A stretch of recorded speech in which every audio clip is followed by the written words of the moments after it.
Oh, say it isn't so. Ooh, some Twitch mods are really sad this weekend. Now, late Friday, news broke that Twitch had had enough of a particular type of content. And I've spoken at length. In fact, I actually have a couple videos on it today because why not the thumbnails? Just kidding. But I'm not. I definitely have at least 2 videos on this today. I hope you had a great weekend. I hope it was relaxing. If you had to work this weekend and today is maybe a day where your weekend starts, I hope you enjoyed it. If you had to work every day, well, I thank you for just hanging out with me for a few minutes at a time. I really appreciate everyone who leaves likes on the videos. And if you ever want to find my videos, please do take a second to click that subscribe button down below. YouTube absolutely does not recommend them, and so I could use your help there. Now, I talked last week about, it's a difficult position to be in. I try to take, obviously free speech is a core tenet I have. Trying to be as live and let live as I can, as libertarian as I can. This type of content was frustrating to me because it was the meta, okay, is what people call like the type of content that's popular right now. What it really is like a theme or a style that's hot for a particular amount of time. And the meta wasn't actually tubs. The meta actually wasn't ASMR. The meta was taking something not inherently spicy and making it that way, which is predatory, in my opinion. The meta was to go into wholesome type categories and then make them deliberately not wholesome, to deliberately target something that is, not, not spicy, going out of the way to make it that. That's why it's popular. You'll see, bikini woodworking coming up next on Twitch. And so Twitch has yet really refused to acknowledge the fact that people are doing this deliberately. And now, as of Friday, they have finally taken a stance and banned the 2 most popular, I would call them the egregious offenders, the 2 most egregious of the most, in a statement essentially to the rest of the streamers on the platform. Now, we're still unsure the length of the ban, as far as I know, but we see this via Deserto. One stream too far. Twitch finally takes stance on ASMR meta, and it's for the best. But you see here, these particular streamers are completely unfazed. You can see minutes after the ban. Hey, Amouranth, want to go to the spa since we both have the weekend off? I could really use a tongue massage. I mean, these are people who, are completely irrelevant, not irrelevant, but they're completely unafraid of actually being banned. They are completely afraid of Twitch mods because Twitch has chosen to take this position that, we're empowering women, even though these particular content creators, in my opinion, create undue stress and pressure on other female streamers to create this type of content.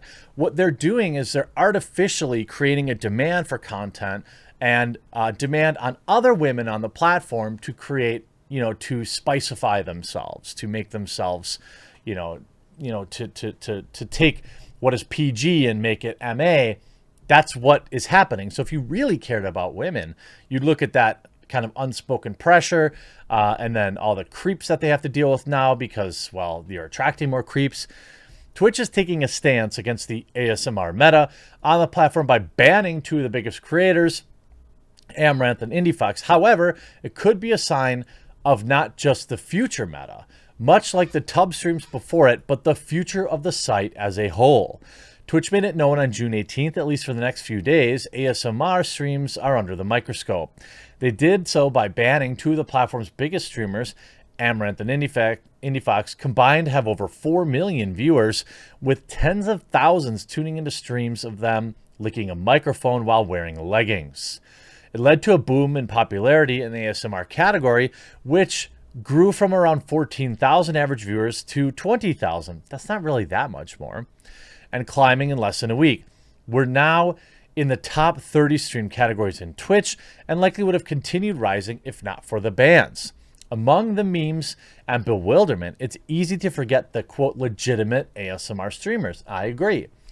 The ones reading stories or role-playing, not just licking a microphone, got pushed down in their own category because of the surge of, quote, meta streamers intruding, looking to make a quick buck with sub-challenges, including tooting into their own mics. That hurts not the... See, now the media's turning on it. Isn't that funny? The media's finally turning on this meta by saying... that by looking at how it affects other female streamers. And yes, I know that there are a group of people that are just going to hate the player and not the game. I have never advocated for bans for any of these people because they're living within the rules that Twitch has set forth. That doesn't mean I have to automatically agree with their content. And I'm also very concerned about the predatory nature that their content facilitates. It's this pipeline from Twitch to the OnlyFans. That is what I'm concerned about.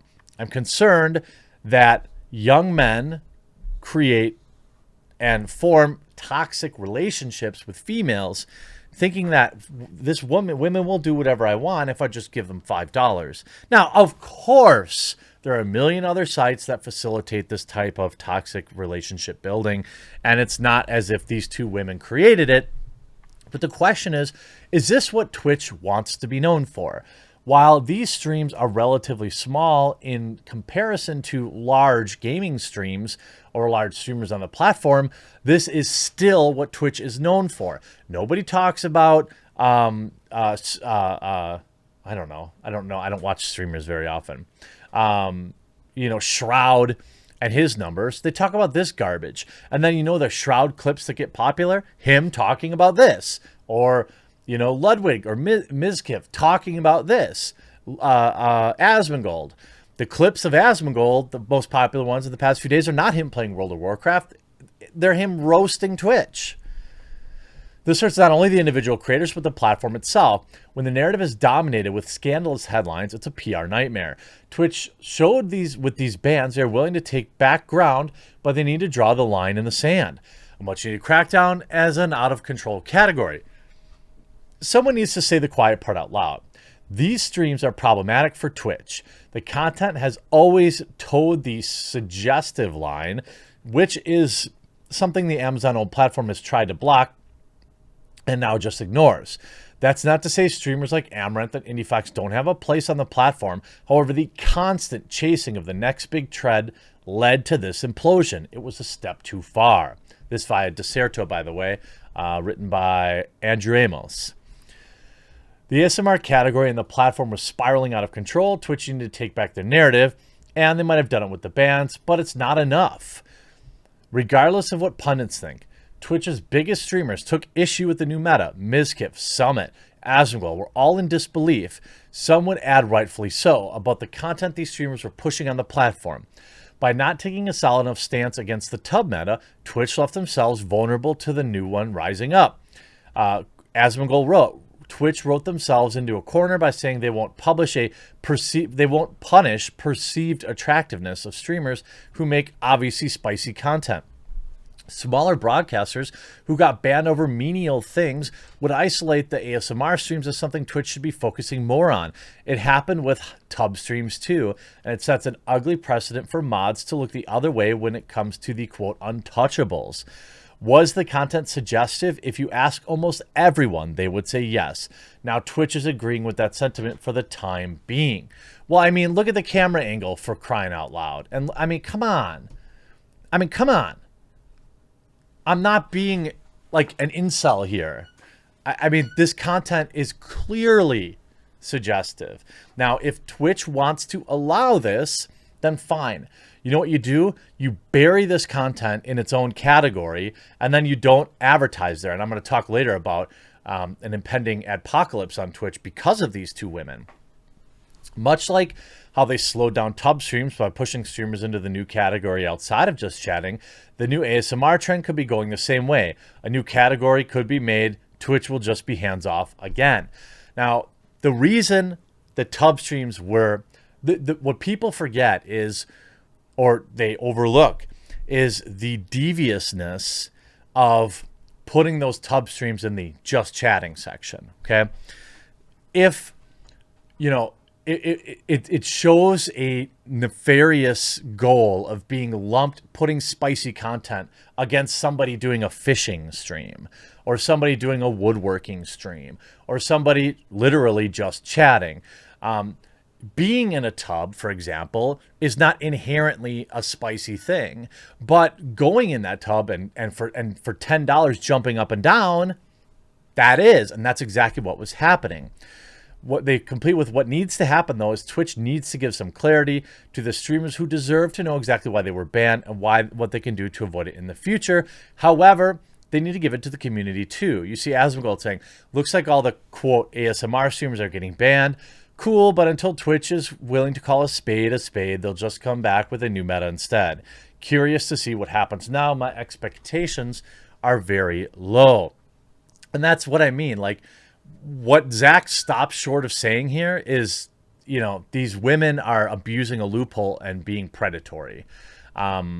It's just quite frankly what it is, and they're not going to say it. Of course, they haven't taken the bans too harshly. Of course, whether Twitch accepts their president. I mean, look, here's Amouranth's comment on it, right? Let me debunk some incorrect narratives. While other tub streamers might have been exodus from the tub section due to low numbers, tubs continued to deliver for me.